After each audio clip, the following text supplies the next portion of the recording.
this last class, and I'm going to cover it with you guys this class as well. What makes a black belt a black belt? I know if you were in the last class, you already know the answer, so you don't get the answer. When we first start training in martial arts, as a no belt, as a white belt, we're beginners. We are learning. We don't know how to make a good fist yet. We don't know how to throw a good kick yet. Okay? No belt, white belt, yellow belt ranks, these are like babies. Okay, toddlers, learning how to walk. Right? Learning how to use their words. Once you were a green belt, blue belt rank, okay, you're still beginners, but now you're intermediate beginners. You know how to walk. You know how to talk. You should be able to make a good fist, right? But you're still learning. The intensity level gets higher. You're not walking anymore, you're running. All right, for martial arts class, when you're sparring, you're kicking harder. Okay, brown belt, the intensity jumps again. Your physical skill is important to being a black belt. You should be physically strong, flexible, fast, have good balance, capable. You should be. But that's not what makes a black belt a black belt. You should be intelligent, perceptive, able to understand how to work with partners, courteous, have good integrity. These are important to being a black belt, but that's also not what makes a black belt a black belt. A black belt student is still a beginner. Okay, an instructor is still a beginner. Master is still a beginner.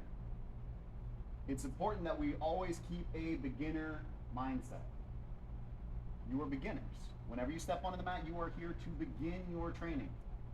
Over and over again, to start over and learn something new every time you step on the mat. So what makes a black belt a black belt? Well, they have a good beginner mindset, and just like all beginners, they understand that they're going to screw up. They're going to mess up. They're going to make mistakes. They're going to be scared sometimes. You are at a martial arts studio. You are going to get kicked. Good. You're going to get punched. Good. Okay? I want this to happen. I don't want you to get injured, but I want you to learn how to be comfortable being uncomfortable. If you're going to overcome life's hardships, their struggles, you can't always be comfortable doing it. If you always wait for everything to be perfect, you will not succeed. You have to try your best even when it's hard. You get kicked in the head? Good. You say, oh, I better learn how to move. You spar a higher belt? Good. I'm going to learn to be like them. The only thing that makes a black belt different than any other student is that they have messed up and messed up and messed up and messed up again and again and again and again without giving up and continuing to push themselves and polish themselves until they get a little bit better than they were the day before. And they just have more days of messing up and fixing and practicing. Does that make sense, class? Let's go. Let's go. So when you are in class, don't be afraid to screw up. When you're in life, don't be afraid to screw up. I'm not saying do things that are dangerous or dumb, but don't be afraid to try your best even if you think you might fail. You're not going to learn if you're going to fail or not unless you try.